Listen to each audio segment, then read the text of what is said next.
lalaki ka ba? Pero gusto mo? Hindi mo nakita? Lalaki. Oo, syempre.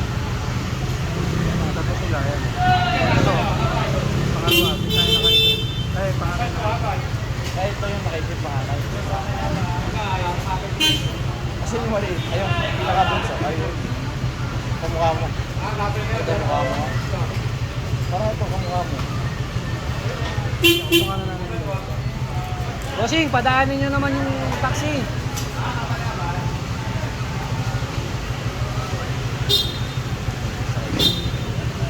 Ano kasi pwesto nyo?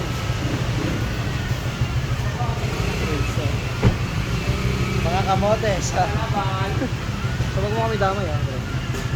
Baka mukha tayo. Mga mukha kami. Staan tayo, sinuwi mo yung bubusina pa yan. Nung nakaraan, sinadya talaga ng taxi. Hindi, talagang nasagasaan yun. Talisik yung motor dyan. Oh. Binayaran tayo. Hindi ko alam. Tala mo kay Moy Moy. Si Moy Moy yung nagsabi, nag-post nun eh.